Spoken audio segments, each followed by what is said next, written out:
నమస్తే. MLA quota MLC ఎన్నికల్లో కాంగ్రెస్ ఇద్దరు అభ్యర్థులను ప్రకటించింది. ట్విస్టుల మీద ట్విస్టులు మనకు కనిపించినాయి. ముగ్గురు ప్రధానంగా పోటీ పడ్డారు. మహేష్ కుమార్ గౌడ్, అద్దంకి దయాకర్ అండ్ బల్మూరి వెంకట్. మొత్తానికి అద్దంకిని పక్కన పెట్టి మహేష్ కుమార్ గౌడ్, బల్మూరి వెంకట్కి 2 ఎమ్మెల్యే కోట ఎమ్మెల్సీ స్థానాల్ని కట్టబెట్టారంటే టికెట్ ఇచ్చారు. నామినేషన్ వేశారు. ఇవాళ 29న ఎలక్షన్ ఉండబోతున్నది. ఈ ఎన్నిక కూడా లాంఛనమే కనిపిస్తుంది. ఎందుకంటే మెజారిటీ ఆ పార్టీకే, కాంగ్రెస్కే ఉంది కాబట్టి.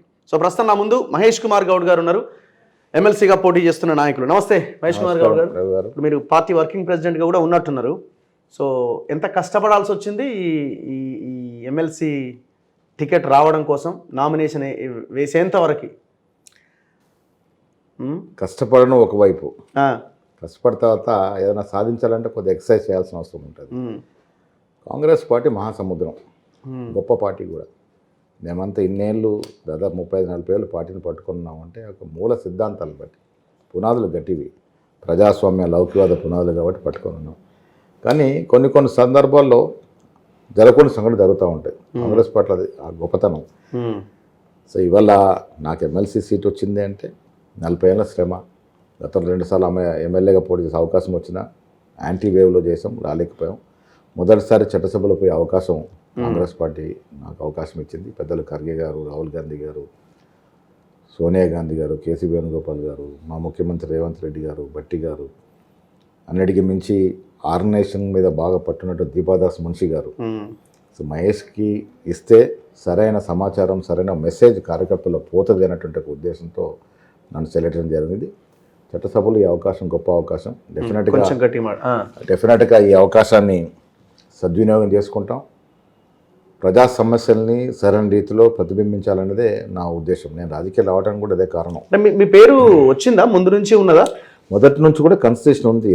దయాకర్ పేరు, నా పేరు, బల్మూరు వెంకట్ పేరు, చిన్నారెడ్డి గారి పేరు, రమేష్ రెడ్డి గారి పేరు, ఇవన్నీ కూడా కన్సెషన్లు ఉన్నాయి. సమీకరణలు. చెన్నారెడ్డి గారిని లోకల్ బాడీ పంపాలా, లేక ఇంకేదైనా పెద్ద సభకు పంపాలని ఒక ఉద్దేశం, రమేష్ రెడ్డి గారు పార్లమెంట్కి పంపాలా, ఇవన్నీ సమీకరణలు జరిపిన తర్వాత ఈ 3 పేర్ల మీద ఒక నిర్ణయానికి వచ్చినారు. ఎన్ఎస్ఏ, ఇద్దరం కూడా ఎన్ఎస్ఏ బ్యాక్గ్రౌండ్. నేను కూడా యునైటెడ్ ఆంధ్రప్రదేశ్ ఎన్ఎస్ఏ ప్రెసిడెంట్గా 99 తర్వాత చేశాను. నా తర్వాత పొన్నం వచ్చారు. బల్మూరు వెంకట్ కూడా గత ప్రభుత్వం మీద ఎన్నో ఉద్యమాలు ఫైట్ చేశాడు. స్టూడెంట్ సమస్యల మీద పోరాడుతూ వచ్చినాడు. Young man. ఇది పెద్దల సభ అయినప్పటికీ రాహుల్ గాంధీ గారు ఒక యంగ్ మ్యాన్కి ఒక సీనియర్ మ్యాన్కి ఇద్దాం అనుకున్నారు. సీనియారిటీ కోటలో నాకు అవకాశం ఇచ్చారు. ఎన్ఎస్వై యంగ్ బాయ్ అనేటువంటి కోటాలో వెంకట్కి ఇచ్చినారు. అద్దంకి దయాకర్ కూడా అవకాశం రావాలి. సమీకరణ వల్ల ఇప్పుడు రాలేకపోయినా ఆయన కూడా సమానమైనటువంటి శ్రమ చేసినాడు పార్టీ కొరకు. నిరంతరం కృషి చేస్తూ ఉన్నాడు. అర్హత కలిగిన వ్యక్తి. వచ్చే రోజుల్లో ఆయన కూడా ఇలాంటి అవకాశం మళ్ళీ డెఫినెట్గా వస్తుంది. ఏదేమైనప్పటికీ కానీ మీరు పీసీసీ అన్నారు కదా, మిమ్మల్ని పీసీసీ అధ్యక్షుడు మహేష్ కుమార్ గౌడ్ అని అన్నారు. రేపటి రోజున రకరకాల సమీకరణ దృష్టి ఎవరు ఎక్కడ సెట్ అవుతుందో తెలియదు. హైకమాండ్ రోజుకి సమీకరణలు మారుతూ ఉంటాయి. ఎమ్మెల్సీ ఇచ్చినంత మాత్రం పీసీసీ ఇవ్వకూడదని లేదు. రేపు ఇంకెవరన్నా సమర్థవంత నాయకుడు పీసీసీ కూడా మనం పనిచేయడానికి సిద్ధం. మనకు బేసిక్గా ఏంటంటే సరే చట్టసభలో రావాలనుకున్న అవకాశం వచ్చింది. ఆర్గనైజేషన్ మీద మక్కువ ఎక్కువ, మనకి పార్టీ యాక్టివిటీ మీద మక్కువ ఎక్కువ. సో ఆ రకంగా డెఫినెట్గా రేపు మనకు అవకాశం వచ్చినా, మనకు రాక ఇంకెవరికి వచ్చినా డెఫినెట్గా ఆర్గనైజేషన్ పనిచేస్తాం. మా అల్టిమేట్ గోల్ ఏంటంటే కాంగ్రెస్ పార్టీ ప్రజలకు చేరువవ్వాలి, ఇంకా దగ్గరకు పోవాలి. ఇలా ప్రభుత్వంలో ఉన్నాం, ప్రభుత్వ కార్యక్రమాలు ప్రజలకు తీసుకెళ్ళి ఈ కార్యక్రమం గొప్పతనం గురించి చెప్పాల్సిన బాధ్యత పార్టీది. సో పార్టీ స్ట్రెంత్ ఉంటేనంటే ప్రభుత్వం కూడా సజావుగా. నా పాయింట్ ఏంటంటే ఇప్పుడు ఒక టికెట్ మీ పార్టీలో సాధించాలంటే పెద్ద ఎత్తున లాబీ చేయాలి. చివరి నిమిషంలో ఎగిరిపోతుంది, మళ్ళీ మనం రెడీ అవ్వాలా, ఇన్ని రకాల ప్రయత్నాలు చేస్తే వస్తుంది.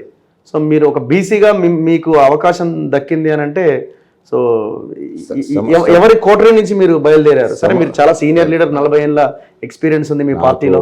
కోటరీ లేదు. నేను యాక్చువల్లీ చాలా సందర్భం చెప్పిన ఆయన పార్టీ మ్యాన్.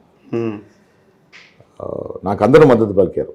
ముఖ్యమంత్రి గారు బాటంగా చెప్పినారు, భట్టి గారు చెప్పినారు, ఢిల్లీ నాయకులందరూ కూడా సీనియర్ మ్యాన్, నువ్వు అడుగుతున్నటువంటి అవకాశం చాలా చిన్నది, నీకు డెఫినెట్గా ఇస్తామన్నమాట చెప్పారు. నా ఒక్క అభ్యర్థిత్వం మీదనే కన్సెన్సస్ జరిగింది, ఇనానిమిటీ వచ్చింది. బట్ కొన్ని సమీకరణ వల్ల మళ్ళీ పక్కన పెట్టి ఇంకేదో పోస్ట్ అనుకున్నారు. మళ్ళీ సమీకరణలు మారే, లేదు ఇప్పుడే ఇద్దాం అనుకున్నారు. సో రకరకాలు. కాంగ్రెస్ పార్టీ మహాసముద్రం. ఇక్కడ నుంచి జాతీయ స్థాయి వరకు నాయకత్వం ఉంటుంది. ఎవరు ఎప్పుడు ఎవరి కోసం చెప్తారో, ఎవరు ఎప్పుడు ఎవరిని వ్యతిరేకిస్తారో తెలియదు. సో కష్టపడాలి, ఆ దక్కే అవకాశాన్ని కూడా జాగ్రత్తగా కాపాడుకోవాలి. ఎన్ని ఇయర్స్ అవుతుంది మీరు పార్టీలోకి వచ్చి? నేను 83లో డిస్ట్రిక్ట్ ఎన్ఎస్యూ జనరల్ సెక్రటరీ, 83లో మేము ఇంకా పుట్టలే. 85లో district president NSU Nizamabad, okay. 90 to 99లో Andhra Pradesh state NSU president. Okay. తర్వాత state NSU president Sudhakar Reddy గారి తర్వాత నేను స్టేట్ ప్రెసిడెంట్, నా తర్వాత పొన్నం ప్రభాకర్ ఉమ్మడి ఆంధ్రప్రదేశ్. 98 నుంచి 2001 అఖిల భారత యువజన కాంగ్రెస్ కార్యదర్శి. తర్వాత పీసీలో నిరంతరం పదవులు చేస్తూనే ఉన్నాం. 3.5 నుంచి వర్కింగ్ ప్రెసిడెంట్.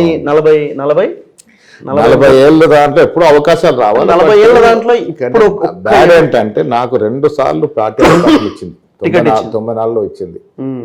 94లో మొత్తం యావత్ ఆంధ్రప్రదేశ్లో 26 సీట్లు గెలిచాం. అందులో ఉత్తరాంధ్రలో 2 గెలిచారు, ఒకటి రెడ్డి నాయకు, ఒకటి సురేష్ రెడ్డి గారు. 94లో ఆ గాల్లో ఎగిరిపోయాము. 99లో నా సీటు కొన్ని కారణాల వల్ల కొంత నాయకుల యొక్క కువేత్ల వల్ల ఎగిరిపోయింది. అప్పుడు గెలవాల్సింది నేను. 2004కి రాజశేఖర రెడ్డి గారు, అప్పుడు కూడా కొన్ని సమీకరణలు డి శ్రీనివాస్ గారు మా జిల్లాకు చెందిన వ్యక్తి పీస్ అవ్వడం, ఆయనకి మనకి కొంత గ్యాప్ ఉన్న వాళ్ళు అప్పుడు ఎగిరిపోయింది. 2009లో ఎగిరిపోయింది. 2010లో రాజశేఖర్ గారు ఇద్దామనుకున్నా, మళ్ళీ శ్రీనివాస్ గారు అడ్డుపడ్డారు. 2014లో సీట్ వచ్చింది. ఏంటి మన ప్రాబ్లం అంటే 2014లో తెలంగాణ గాలి. సో నేను పోటీ చేసిన 94లో కానీ 2004లో 2 కూడా యాంటీ వేవ్లో పోటీ చేసాం, గెలవలేకపోయాం. 2018లో సీట్ ఇచ్చి మైనార్టీ కొరకు అని మనీ పక్కన పెట్టారు. మొన్న కూడా 2023లో హైకమాండ్ పెద్దలు పిలిచి, ఇది మైనార్టీలు ఎక్కువగా ఉన్నారు కాబట్టి మైనార్టీ కోసం త్యాగం చేయి, నీకు అవకాశం అవకాశం ఇస్తామన్నారు. దాంట్లో భాగంగానే మనకి వెళ్ళి అవకాశం వచ్చింది. ఇప్పుడు అమ్మయ్య అనిపిస్తున్నదా? అమ్మ ఒక పదవి వచ్చింది అన్న సంతోషం. ఎందుకంటే ఇన్నేళ్ల జీవితంలో ఏ రాజకీయ నాయకుడైనా ఒక రాజకీయాలు వచ్చిన గోల్తో వస్తాడు. నేను 83లో రాజకీయాలకు వచ్చినప్పుడు చట్టసభ ఎప్పుడైనా పోవాలి అని ఒక ఆశతో వచ్చాం. కానీ ఇంత టైం పడుతుంది అనుకోలే. సుదీర్ఘంగా 40 ఏళ్ళు పట్టింది. చాలా మంది మిత్రులు అదే అంటారు, ఎన్నేళ్ల కళ ఇది, ఎన్నేళ్ళు వేచి చూడాల్సి వచ్చింది ఒక చట్టసభలకు పోవాలని. సో అంతే అదృష్టం. రాజకీయాల్లో మనం ఎంత శ్రమ పడతామో కొంత అదృష్టం కూడా ఉండాలి. అది సాధించినప్పుడే అవుతుంది. సో ఏం అడగాలనుకుంటున్నారు? శాసన మండలికి అడుగు పెట్టిన తర్వాత మీకు సమయం ఇస్తే ఫస్ట్ క్వశ్చన్గా మీరు ఏం అడగాలనుకుంటున్నారు? డెఫినెట్గా ఇవాళ కాంగ్రెస్ పార్టీ అధికారులకు రావడానికి 6 గ్యారంటీలు దోహదపడ్డాయి. 2 గ్యారంటీలు 48 గంటలు ఇచ్చినాం. మేము ప్రభుత్వంలో ఉన్నాం. సో ప్రభుత్వం ఉన్నాం కాబట్టి జాగ్రత్తగా వ్యవహరించాల్సిన అవసరం ఉన్నది. బట్ ఏదేమైనా ప్రభుత్వం ఉన్నా ఉండకపోయినా ఒక కౌన్సిల్ సభ్యుడిగా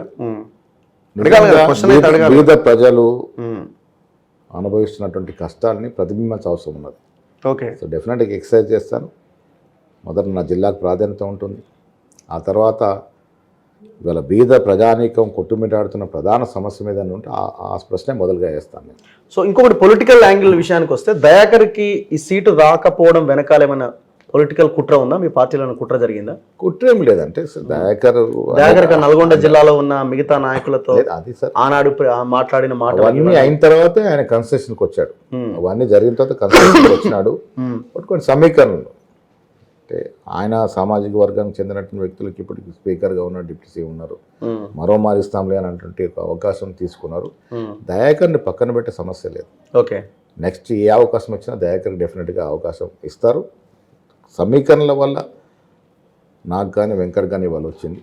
మరొకటి అవకాశం డెఫినెట్గా దయాకర్కి వస్తుంది. సో మీరు కంపేర్ చేసుకున్నప్పుడు ఎట్లా మీరు కంపేర్ చేస్తారు? మీరేమో 40 సంవత్సరాల రాజకీయ జీవితము ఒకే పార్టీలో ఉండి ఆ పార్టీ కోసం పనిచేశారు.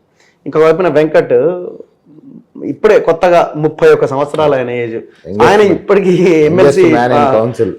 సో కంపేర్ చేసినప్పుడు ఏముంటుంది, పాత కొత్త కలయికనే పార్టీ. అదృష్టంగా చూడాలి. పార్టీలో ఏంటంటే కొత్త రక్తం పాత రక్తం, కొత్త నీరు పాత నీరు కలవాలి. ఆ లెక్కన వెంకట్ చాలా అదృష్టవంతుడు. అదే అంటున్నా. ఎమ్మెల్యేగా గెలవాల్సిన సమయంలో ఎమ్మెల్సీగా పోతున్నాడు. పెద్దల సభలకి అవకాశం రావడం అనేది చాలా గొప్ప విషయం. In that case is lucky man.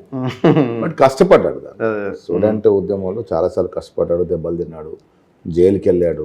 ఇవన్నీ కూడా దోహదపడతాయి. అందుకే నేను కాంగ్రెస్ పార్టీలో కొంచెం అటు లొసుకులు ఉన్నా గొప్పతనం ఏంటంటే అధినాయకత్వం కూడా చూస్తూ ఉంటుంది. ఎవరు నిరంతరంగా పార్టీకి పనిచేస్తూ ఉన్నారు, వారికి రివార్డ్ ఇవ్వాల్సిన ఆలోచన హైకమాండ్ చేస్తుంది. కష్టపడడానికే ఫలితం దక్కింది అనుకుంటాను నేను. ఓకే, మంత్రి ఏమన్నా ఇంట్రెస్ట్ ఉందా, అయ్యే ఛాన్స్ ఉందా? చాలా మంది సీనియర్లు మాకన్నా సీనియర్లు ఉన్నారు. మనకు తొందర ఏం లేదు. బీసీ కోటా నుంచి అయినా మీకు రావాలి కదా. అవకాశం వస్తే సంతోషం, కానీ నాకన్నా సీనియర్లు ఉన్నారు. మొదటిగా వారికి అవకాశాలు రావాలి. సీనియర్లు అవకాశం వచ్చిన తర్వాత మన గురించి ఆలోచించుకుంటాం.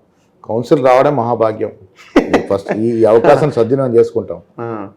Okay, anyway thank you very much and congratulations Mahesh గారు. Thank you. సో ఇది ఎమ్మెల్సీ కాబోతున్న మహేష్ కుమార్ గౌడ్ గారితో స్పెషల్ ఇంటర్వ్యూ. చూస్తూనే ఉండండి మన తొలి వెలుగు.